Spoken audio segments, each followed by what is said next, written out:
This episode of Bear Podcast is dedicated to the memory of Joseph Oates.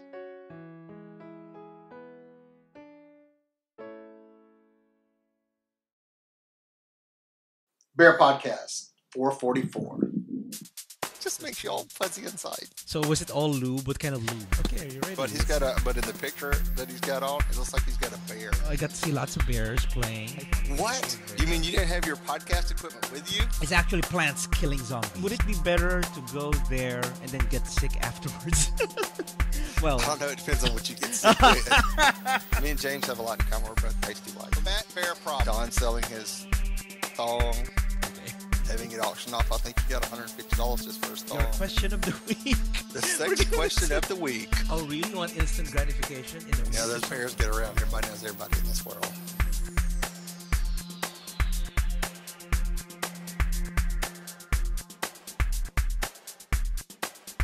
Welcome everyone to Bear Podcast. I am Nard. And I'm Ray.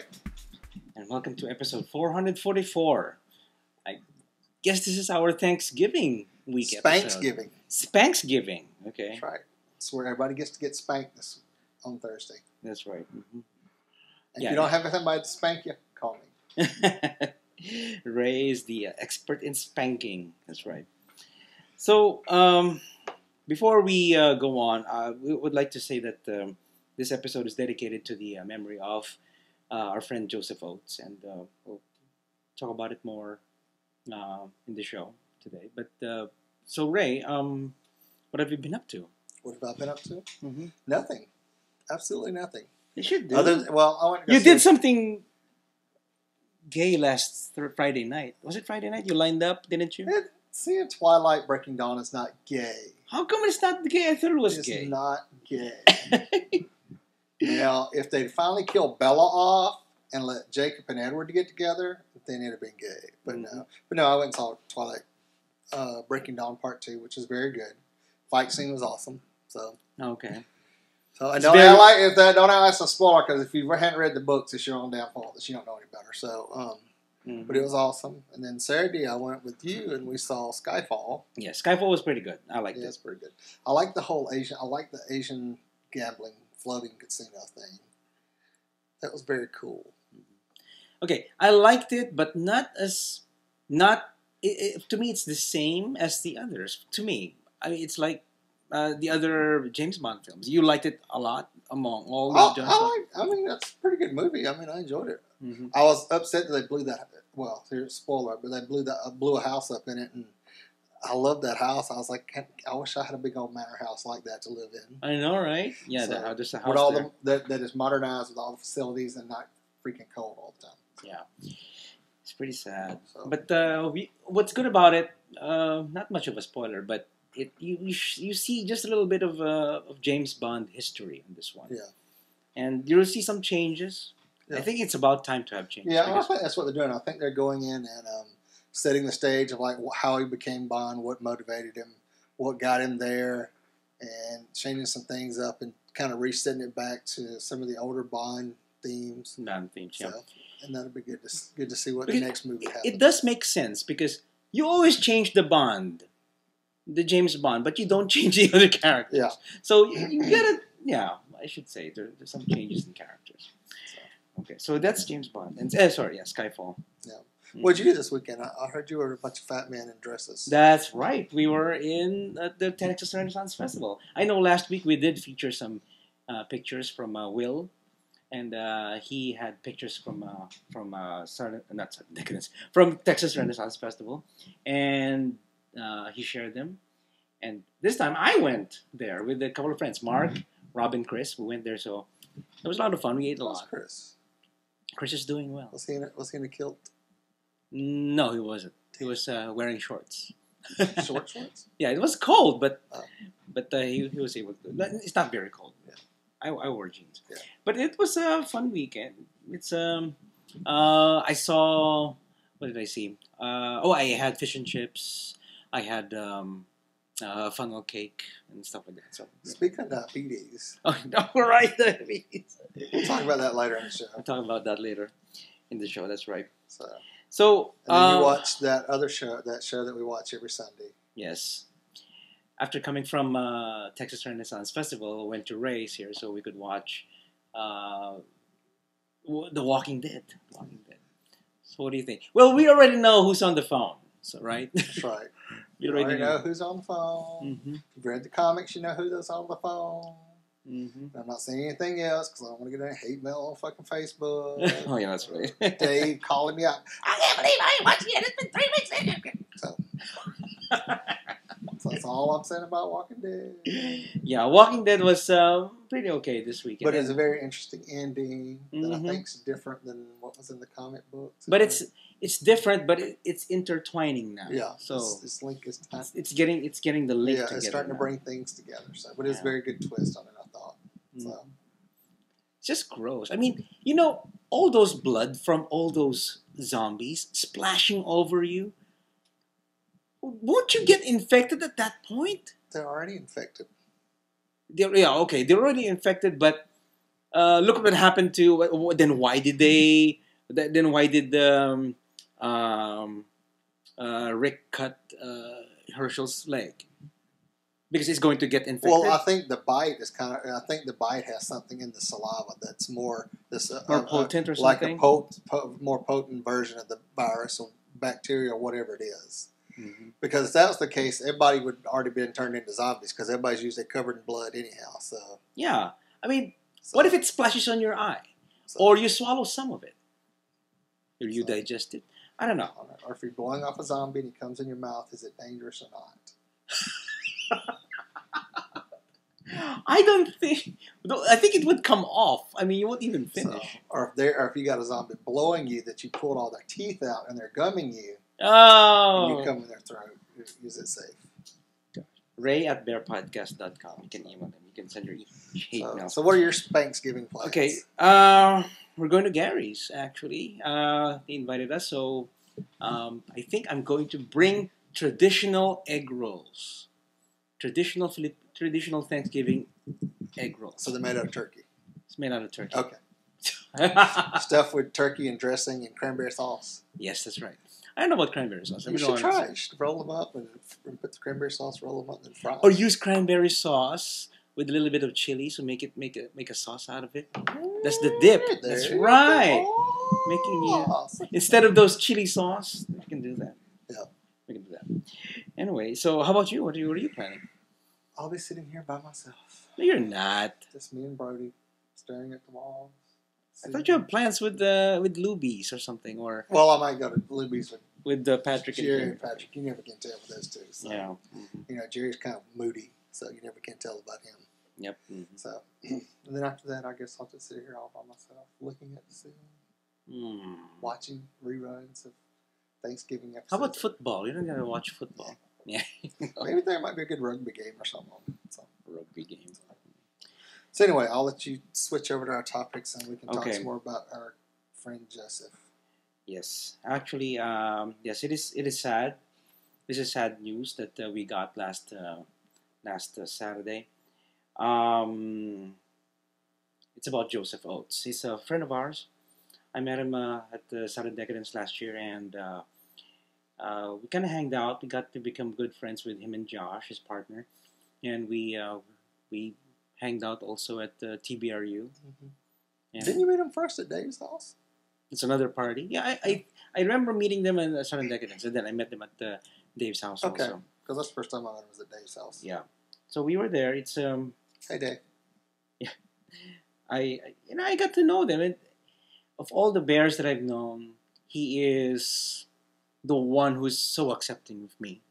It's like I mean I've seen a lot of bears. I met a lot of bears, and it's just all in passing. And they only say hi if you say hi and stuff like that. But Joseph is just different. He's someone who I just met just a few times, and we were kind of hit it off, him and his partner. And, we exchange Facebook messages, and he really likes the egg rolls that I make. And,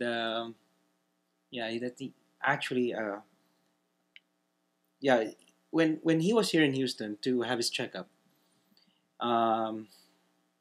he asked for if he could have some egg rolls. and I really planned to bring it to him, but we didn't make it. He didn't make it because he had to leave Houston after getting some bad news about his. He went to Houston to the medical Yeah. center to have his checkup, and it just so happened that it's not a very good. He didn't get good news, so he had to leave early that week. So I was supposed to meet him Wednesday night, but he had to leave and drive back to Arkansas at in the morning, so I didn't get to see him anymore. And And he was a Razorback fan. yes, was he really? Yes. Hmm. And he's a great guy. Keep tabs on him, and Josh has been keeping us updated about his health and everything. And Yeah. And he was in P-Town with us too. he was also in P-Town with us. And some of the pictures here you'll see Yeah. that he was in P-Town with us, and he had a great time just to relax. He needed to uh, give himself a break. Yeah. Give himself a break. Everybody needs a vacation. Yeah. And it was just, I guess it was just also all of a sudden, he's a fighter. He's a big fighter. Really, it's just that, he had to succumb to whatever cancer had to do with him. So that was last Friday. It's really sad. So here's a message from his partner, actually, and I'm just gonna quote what Josh said. He says, "Goodbye, my lover. Goodbye, my friend. You will forever be in my heart. Tonight at 5 p.m., my partner Joseph passed away, and he did not lose his battle with cancer, but he did die from it. Joey fought with every single trace of energy that he had in doing so, showed us all how to really fight. Thank you all who have offered support, prayers, and more throughout this journey. Rest assured that Joey is in a better place and peaceful now. Please keep the family and friends, also known as the Small Army, in your thoughts and prayers as we now look forward. Once we have more details about the services, we will post them here in the Facebook, actually. Joe asked that no one sends flowers, but to instead make a donation to the St. Jude's Children's Hospital in his memory. Goodbye, Joey, and I will love you forever." So that's a message from Josh to Joey. And Joey, so wherever you are, you rest in peace, and you'll always be remembered.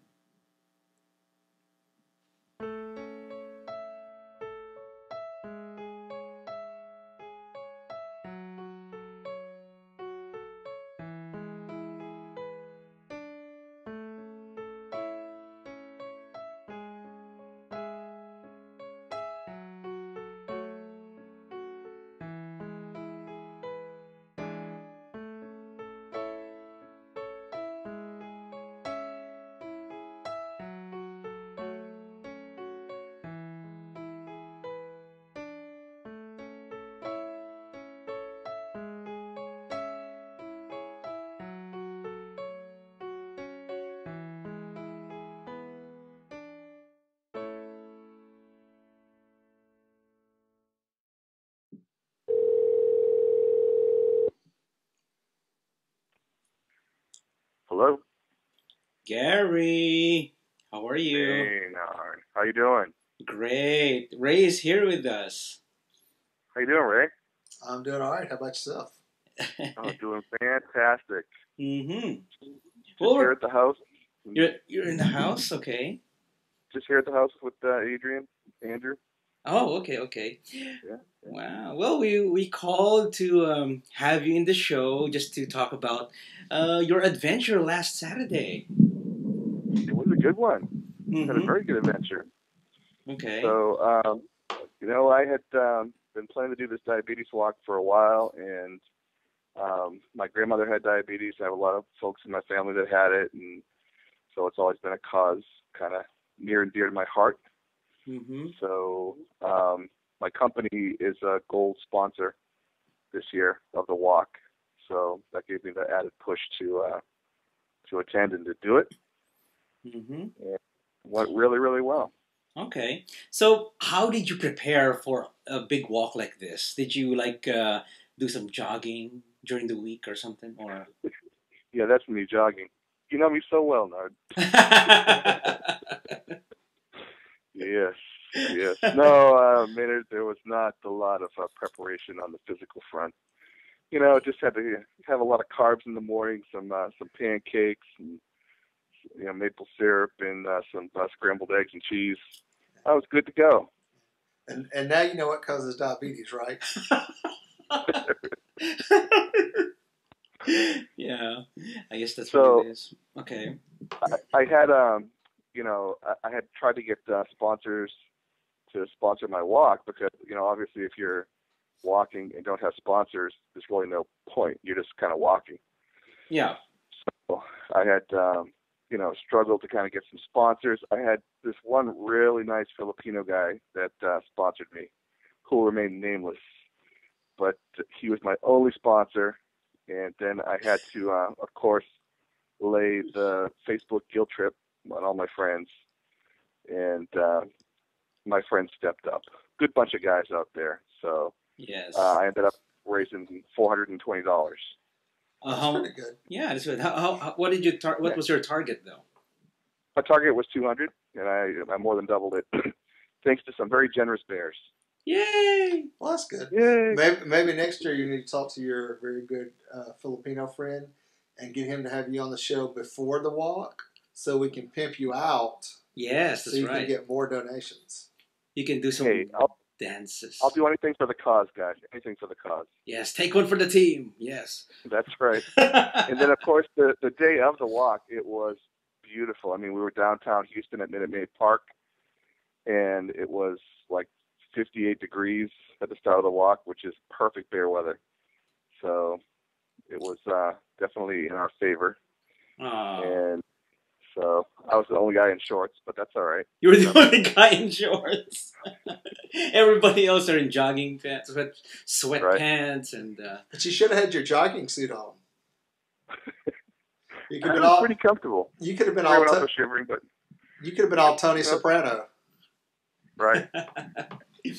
So how is it? It's how many miles was it? Was it like 1.5 or something, or 3K? No, it's 5 miles. It's 5 miles. Okay, it's 5 miles. Yeah. So you're basically going up and down the streets of Houston, downtown Houston, to where all the skyscrapers are at. How many minutes? How many? It took you a few hours, 2 hours. No, it was under 2 hours. So, under 2 hours. Mm-hmm. Yeah, I don't know exactly what it was, but there was about 50 of us from my company that went. Oh, okay. And so I had a lot of work friends that were there, and so when you're chit chatting away, the time goes pretty fast. You don't even notice it. Definitely. Yeah. Once you're chatting, how many do you think went? I guess probably about between 2,000 and 3,000 people walking. Oh, that's a lot. Imagine that if each one has $200 at least, for example. That's right. This is lots of money to raise. Mm-hmm. So this is for the American Diabetes Association, right? Yeah, American Diabetes. Yep. Awesome. And the walk is called the Step Out Walk. It's an annual event. Are you gonna do it next year again? Yeah, absolutely. It was a good walk. I really liked that it was downtown too, and the perfect time of year for a walk, and it's just a great cause. So I'm definitely pumped up, ready to do it again next year. Oh, great. Awesome. That's cool. Well, next year, make sure your Filipino friend has you on the show before you do it. Yeah. So, that is an awesome idea. Like 2 or 3, maybe 4 weeks before the actual walk. Yeah. So we can pimp you out and people can do PayPal donations or something to you. I was going to say, exactly how would that work, the whole pimping out thing? How would that work? I think it involves kind of more showing of more fur, or maybe something like that. You'd have to be here in person. Yes. Okay. That's right. Okay. All right. Well, we'll make some plans. And your husband will have to be here, and for everything, and for everything you take off, he has to take off too. Tell him it's all for the cause. It's all for the cause. I'll definitely need a year to work on that one. Yes, you work on that one. Well, I should say you did a great job, and you're doing things for a good cause. And I myself know people in my family and friends who are also afflicted by diabetes, and right. Yeah, I'm afflicted by diabetes. You're afflicted by diabetes too, right? Diabetes. Yeah, Ray is. I guarantee you, Gary, if we know what we know this week, we went and bought a box of Twinkies, and I bet you everybody showed up and ran for them. Oh, that's right. We should talk about that Twinkies. So What is Yeah, your stand? That time. What is your stand on the the Twinkies closing, or the company that makes Twinkies? Hostess company. Yeah. That's a tragedy. I mean, everyone's talking about the Twinkies, but you're also forgetting those cupcakes. The chocolate cupcakes with the cream in the middle and the little white swirl on top. And don't at Christmas time, don't they do this? Don't they do the snowballs? Weren't they the ones that did the snowballs? No, not the snowballs. No, those are the pink ones, I think, were the snowballs. Okay, I thought Hostess did those too. Okay. Yeah. So, Wow. I think they were just called Hostess cupcakes, but yeah, that's a damn shame. yeah. Now what are people going to fry? Yeah. Well, maybe since Hostess went under, maybe diabetes will go down in America. Yes, that's right. No more deep fried Twinkies. No more deep fried Twinkies. Yeah, that'd be awesome. Well, Gary, thank you for being in the show. Thank you for joining us and doing that walk for a good cause. Yes. All right, guys. You take care and happy Thanksgiving to you. Happy All right. Thanksgiving. Happy Spanksgiving. Bye. All right. Take care. Bye.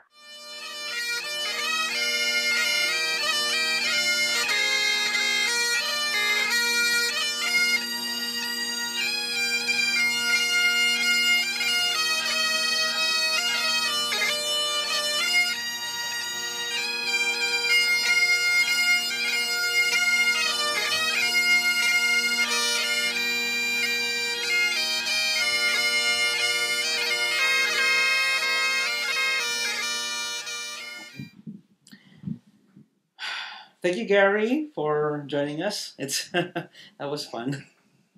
We should do that more often. We should call people up and Just random. I just think we should call the random White House one day and see if Obama wants one thing. let's do that. Let's go. And then we'll get. And then we'll get calls. We'll be investigated here. Oh my How God! all these Christians prayed to put the right man in the White House, and they're saying that you're not it. Do they believe God was wrong by putting you there? Yep. So, anyway, moving on. That's a big So, point. now on to the gay, the geek, and the bizarre. Would you like me to take the gay? Go for the gay. All right, this week, gay. This one's kind of fun. Well, I thought this was kind of fun. Mm-hmm. Conservative newspaper says men who molest young teens are not pedophiles. An editorial defending the Boy Scouts of America and a conservative U.S. newspaper has claimed that men who molest young teen boys are not pedophiles but gay, and that it's the critics of the organizations that are conflagrating the issues. Okay. Okay. Keep going. A conservative U.S. news press claimed that men who molest younger teenage boys are gay and not pedophiles, and that the men who molest girls are the same or just heterosexual. Okay. But in most states, you can have sex with 14-year-old girls, but you can't with 14-year-old boys, and it's consensual. The claims were made in an editorial published by Connecticut's Republican American newspaper titled Mixed Signals and Scout Scandal, defending the Boy Scouts of America's membership ban on gays and lesbians. They said, pedophiles are attracted to prepubescent children, the editorial reads. Most Boy Scouts, being at least 11 years old, are post-pubescent. An adult man who makes advances on a 15-year-old boy is not by definition a pedophile. He's a homosexual, no different from a heterosexual who is attracted to younger women. Mm-hmm. Many of the people who vehemently oppose the organization's hard-won exclusion of homosexual scouts and leaders are now attacking it for failing to protect every child who joined the troop. Given that most Boy Scouts are post-pubescent and therefore of no interest to pedophiles but of great interest to homosexuals, how could such a policy serve any purpose but to protect the Scouts from sexual predators? Indeed, it is the critics of Scouting, not the Boy Scouts organization, who are conflating homosexual and pedophilia. The age of consent in Connecticut is 16 or 18, where one of the parties is in a position of responsibility for the other. The Boy Scouts of America last month revealed confidential international perversion files that demonstrate that the organization failed to report scoutmasters and volunteers suspected of molesting scouts to police for years. In some cases, scoutmasters were allowed to remain within the organization for decades, despite repeated abuse allegations. So it's just like the church. It sounds like the church, yeah. The Boy Scouts also kept files of members and volunteers they suspected of being gay. The documents were released as a result of a lawsuit that accused the Boy Scouts of America of covering up generations of sexual abuse.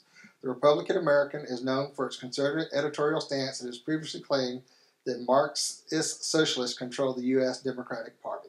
Mm-hmm. So I guess they're saying, where does pedophilia stop? At what age does pedophilia stop? Didn't you say that if it's 14 for a girl? Well, no, that's what I'm saying. That's something totally different. A pedophile is usually somebody that enjoys having sex with somebody under the age of consent. Okay. So, but most states, guys' age of consent are, I think the lowest I know of is probably 16. Where girls is 14, and I know I think one state it's actually 13. What state is that? Virginia? No, it's not Virginia. West Virginia? I think it's in the South somewhere, but I think it's 13, unless they've changed it. But I know at one time there's a state there's 13. There's a couple states that was 14, and then most of them went to 16. But most got consent for guys was 18, which I thought that was very weird. So that's very sexist, by the way. Very sexist. Yes, it is. So anyway, so there's that. So with all the scouting stuff sounds much like the Catholic Church issue with priests and pedophiles. So it's now, so they're like the Catholic Church now, I guess. Well, I don't know. I don't know. So, it's a big mess, and I really feel sorry for the kids that had to be abused and get put through that, and then it all get covered up, and it could have been stopped. So was it Steven Spielberg who used to support the Boy Scouts of America, but then he's not supporting it because of this? I don't know. We're not personal friends, so I couldn't tell you what he does. Yeah. Oh, okay. All right. So. Okay, we're very informed here. Okay, let's go from the geek. So the world's oldest, still working computer clatters back into action after lying forgotten for 20 years. So the world's oldest original working digital computer has been restored to full working order after lying forgotten and gathering dust in storage for 20 years. The 61-year-old Harwell Decatron, it's like a Decepticon, isn't it? Oh. Which was in its time. It wasn't an Apple product? No, it's not. In its time, which was in its time renowned for its reliability, was rebooted after a mammoth 3-year restoration project. Weighing an incredible 2.5 tons, it is as heavy as 20,000 iPhone 5s and could fill an entire room. It has taken pride of place at the National Museum of Computing at Bletchley Park, Buckinghamshire. I don't know where that is, but that's England. That's England. Yes. It sounded like it. Yes. But yeah, look, imagine that. This phone. This is an iPhone 5. Yes. 20,000 of these can fill a room, and it would, that's how heavy. Because these are light already by itself. But and imagine that iPhone could do more than that. This can do more than that room, so, that big computer. But you got to think about this. When the Apollo missions went up, yeah, our cars today have more computing power than the space capsules that went up. Oh yeah. Yeah. I mean, your car thinks more about and does more than the Apollo 13, one of the Apollo 13 missions. Because before it was, I think they didn't have anything digital Apollo back then. Not Apollo. No. It's all yeah. dials and yeah. It was basically a Volkswagen knew more than the capsule did. So. Mm-hmm. Yeah, that's interesting. So, I don't know. What's the oldest computer you've ever held on? Did you have an XT? I had a TS-80 at one time. TRS-80? Yeah. Okay. That's pretty much I used to work with. And it didn't ever do a damn thing. Did you program? You put something like... I tried to do stuff and never would work. I never could get anything to work. It's supposed to have a tape thing that you plugged into it. So oh, yeah, the tape. I had the cassette tape, and you did all that stuff. It never did a damn thing for me. So. I did that before. I would store a program into tape and wait for it, and then most of the time it won't work. It's like that Woody Atari box that I had. I never played with it. That beep, beep. Yeah, it did nothing for me. So. I just realized this Harwell Decatron, which is 61 years old. So this can't do Growler. No. It can't do Growler. It might be able to add, subtract big numbers, and that's about it. That's about it, right? And you probably have to type in a punch card. Use a punch to get it to do anything. So. How do you check in? With this big machine? Okay, on to the bizarre. Okay, let's go. I put this on there because I thought it was kind of funny. So And I'm a big fan of Ian McKellen. Excuse me. They should be part of gay also. It's also gay. It's a gay bizarre. It's a gay bizarre. Okay. Gay Gandalf star Ian McKellen cried filming Hobbit dwarf scenes. Veteran British actor said he broke down in tears after having to perform scenes in front of a green screen with only photos of castmates. Now, Sir McKellen, I must say, you're an actor. Act. Maybe he was acting. I don't think so. Sir Ian McKellen had admitted he broke down in tears during the filming for The Hobbit, in which he reprises the role as Wizard Gandalf. The gay British thespian says he cried shooting the scene for the Lord of the Rings prequel because he was forced to act alone in front of a green screen. In order to shoot the dwarves and a large Gandalf, he couldn't be in the same set, McKellen told Contact Music. All I had for company was 13 photographs of the dwarves on top of stands with little lights. Whoever's talking flashes up. Pretending you're with 13 other people when you're on your own, it stretches your technical ability to absolute limits. Oh my God. So, come on, man. You've been acting how long? This is not why I became an actor. English actor, why. Come on now. Bet you Picard was doing it.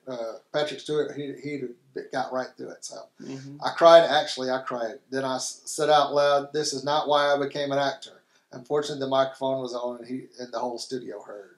Oh my God! I bet they were laughing too. The veteran actor. The veteran actor of stage and screen has previously said it was a pleasure to work with the dwarf actors, claiming they're really ground the thing. The first film of the Hobbit trilogy is scheduled to be released worldwide in December 2012. I think it's like the weekend before the zombie apocalypse. That's right. So, okay, we'll get to the zombie apocalypse soon. Okay, so he was talking to pictures, and because he didn't have somebody real to act off of it, upset him. It really upset him that he cried literally. So I'm thinking, I could just imagine. I'm thinking you're an actor. You should be able to stand on that stage and do anything that you get told to do, and be able to do it. And if they say that you're sitting in a room with 3,000 people and there's nobody there, you should still act like you're in a room with 3,000 people. It's called acting. Even though if you're gay or straight, you should still act. That's right. Mm-hmm. So, but I still love you. Yes, he's fabulous. I love your boyfriends too. They're all pretty hot. So. Okay, so how about that? There are people who are having parties this apocalypse, December 21st. Mayan calendar thing. Yeah. For zombie apocalypse. My prediction that the zombie apocalypse this is what's going to happen. Yeah. You got Israel. You got the Gaza Strip. You got Iran. Iran's getting ready to unleash the knowledge that they actually have nuclear weapons. All this turmoil, there's going to be a big battle in the Holy Land. And some people are going to get blown up. And it's going to change the way. And I think that's what's going to happen. It's actually not going to end the world, but it's going to change how the world looks at everything. And hopefully to make it a better place. Unfortunately, I think millions of people are going to have to die to get that to happen. Yep. And it's gone to such a big scale that everybody's going to be like, oh, shit. Maybe we really need to make it like Star Trek. Yep. So we'll see. We'll see what's happening. That's my prediction, that the stuff that's going to happen in December is going to happen in the Middle East, and it's going to be something big. And it's going to change the way the world operates. Yep. Right. That's a good insight, Ray. So, it could make or break, actually. It could, the way you're saying, it could, things could be improved, or it could be bad. People either have to rise up and say, no, this is enough. Mm-hmm. We've had it. Or they're going to get back in. It's going to be all greed and warfare. And we're going down a path that, like one of the post-apocalyptic movies I like to watch. So, anyway, okay. So let's go on with our audience comments. Right. Here you go. Here's a voicemail from Buzz. Hey, Buzz. Hey, boys. Just listened to your podcast, and I've been friends with Ian for a while. It's good to hear him. This is Buzz in Albuquerque, by the way. Haven't talked to you guys in a little bit. I was noticing you were talking about Mark Hamill and his acting lately. He's done a whole lot of voice stuff. I don't know if you guys are aware of that, a lot of animation. I noticed his name in the credits for Metalocalypse. He's doing a number of voices on that show, which is one of my favorites. Anyway, didn't know if you guys were aware of that. So, talk to you later. Bye. Thanks, Buzz. Thanks for listening. I'll check out. Was that Metamocalypse? Metapocalypse. I'll have to go search that one and see, because I can't even pronounce it. And see if I can find out. Maybe it's online. Okay. Because I haven't heard of it before. What do you remember that Mark Hamill played in besides Star Wars? I mean, right off the bat. Well, he did this thing called Corvette Summer. How was that? It's not a sci-fi movie. No, it is not a sci-fi movie at all. But if you go back, but if you were a child back then of the 70s and you saw Corvette Summer, you're like, oh my God, that's so cool. But Mark Hamill's like this young teen stud with getting a Corvette. Really? Yeah. It's been a long time since I've seen that movie, but maybe we should watch it again. Okay, the only time besides Star Wars that I've seen Mark Hamill was, I think he was in one movie of the Guyver. He was a police or something, or a cop, and then he somehow changed to a monster or something like that. It's really horrible. And the second one was in The Flash. You know, the TV series. Uh-huh. He was the prankster. I remember he was the prankster. Yeah. So he was the prankster, and he was an evil villain doing pranks. I guess that's what he was doing. And the way he would defeat the Flash back then, he would throw marbles on the ground, and then of course the Flash would run over it. It would be comedy ensues when he runs over the marbles, and then he gets away. And that was the prankster. That's what I remember. So yeah, it's interesting. So yeah, thank you, Buzz, for that heads up. He does voice. I guess he's not. I guess lately he's not that good to be in front of the camera now. I guess so. He's just doing voiceovers now. Stuff. Yeah, so I'm sure he's done other stuff. You know, that's a good job. You know, voiceovers. Yeah. I wish I had the voice for it. Yeah. Well, Buzz is a good voice. I listen to him. It's like a radio voice. But you know, doing voiceovers would be nice. You know, you go to work, you just be in your pajamas, and go to the studio and just record, and then just go home and go back to sleep. I think it's a little bit more than that, but yeah, I get the drift. You can wear anything, just basically. Yeah. It's just like radio announcers, or what we used to be doing. We're not naked in the front of the camera. I mean, when we didn't. Well, we have been before. Well, we haven't before, but when we used to not have video, we would just back in the olden days. Back in the olden days. Not that old. It's just a couple of years ago. Yeah, we were just... we had the first version of iPhone out. Ooh. Okay. Yeah, so that's right. We just, voiceovers. Maybe that'd be nice. That's a nice job. I want to do some voiceovers. We got a message here from Gary in Erie, Pennsylvania. Hey, Gary. Drench for Gary. Mm-hmm. Hey, guys. Quick update on Lucasfilm purchase by Disney. Lucasfilms includes sub-companies. They're not like sub-companies. See here. Founded by George Lucas in 1971, Lucasfilm is a privately held, fully integrated entertainment company. In addition to its motion picture and television production operations, the company's global activities include Industrial Light and Magic and Skywalker Sound, serving the digital needs of the entertainment industry for visual effects and audio post-production. LucasArts, a leading developer and publisher of interactive entertainment software worldwide, Lucas Licensing, which manages the global merchandising activities for Lucasfilm's entertainment properties. Lucasfilm Animation and Lucas Online creates internet-based content for Lucasfilm's entertainment properties and businesses. Additionally, Lucasfilm Singapore produces digitally animated content for film and television. Well, you know, they can work the Asians like Hebrew slaves. They get away with it. So. Nice.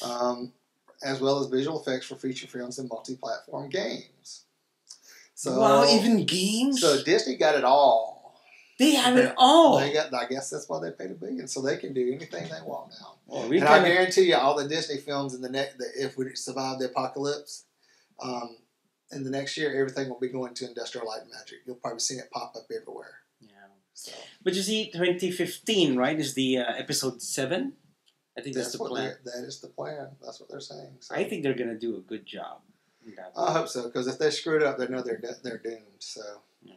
And Disney's all tied in with the merchandise and all that stuff and the cross thing. So they usually don't screw it up because they like to make that money off of other stuff. So I'm excited about that. I mean, because I'm getting tired of George Lucas just rehashing all of these films and making it 3D, making it IMAX, making it 3D, remastering it another time, digitizing it, make it 3D again. I don't know. It's just he just wanted to make it the way it should have been made back in the day that he couldn't. So yeah.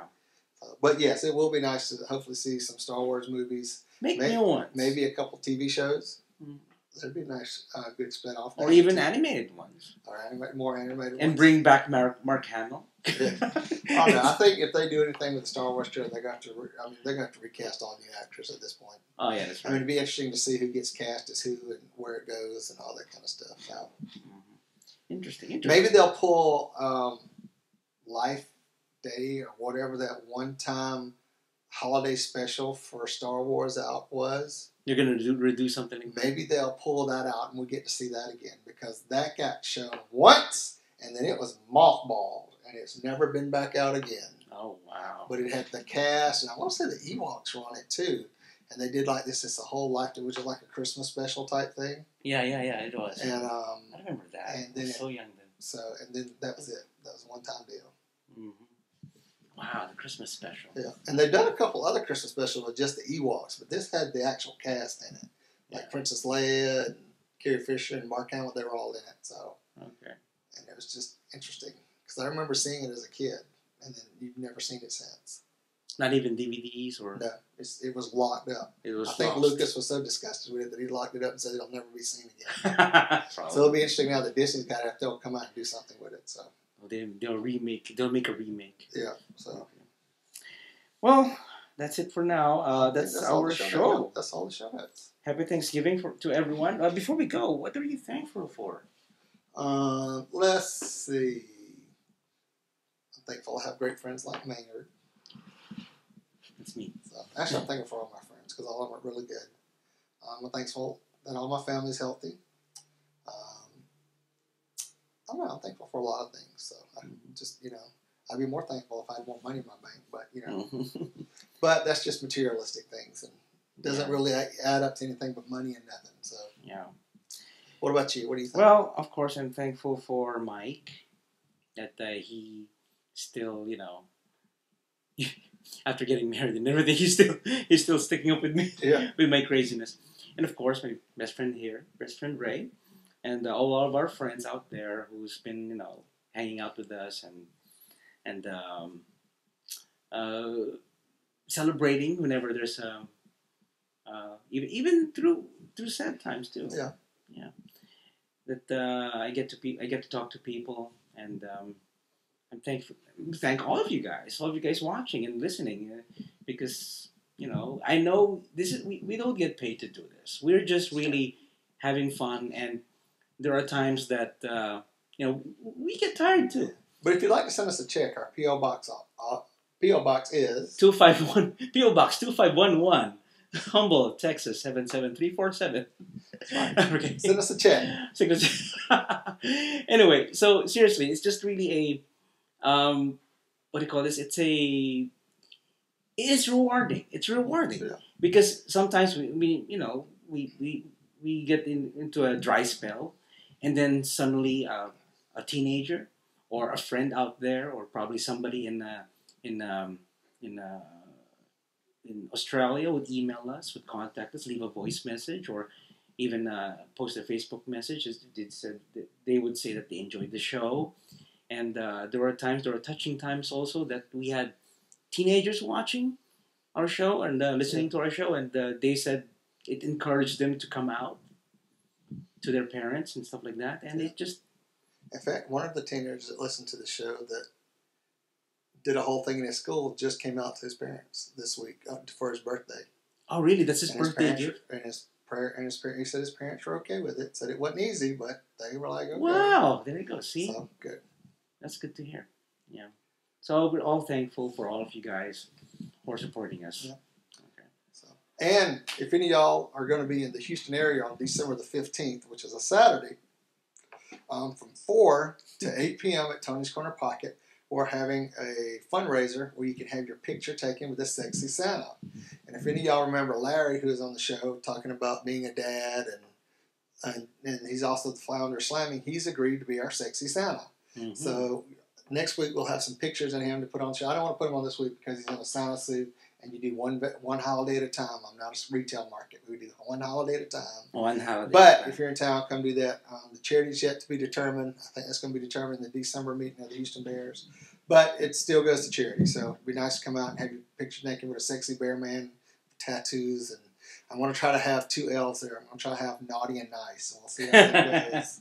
But it's $10 to take your picture made, and like I said, it all goes to charity, and we're going to try to have hot chocolate and all that other good stuff. So, awesome. Alrighty. Okay. So, yeah, thank you everyone for watching and listening. If you want to contact us, send your emails to show@bearpodcast.com. Or you can call us like Buzz and leave us a voicemail at 206-222-2327. That's 206-222-2327. Oh, excuse me. That's 206-222-BEAR. So, I was listening to his voicemail and it threw me off. So. Okay. So anyway, moving on. All right. Dave, I know you can laugh at it now. Subscribe by iTunes and YouTube, also in Vimeo, and follow us on Facebook and Twitter, or go to the official website at BearPodcast.com. Happy Thanksgiving, everyone, and we'll catch you guys next week. Many woofs and many hugs. Happy Spanksgiving. Woof, what a bear.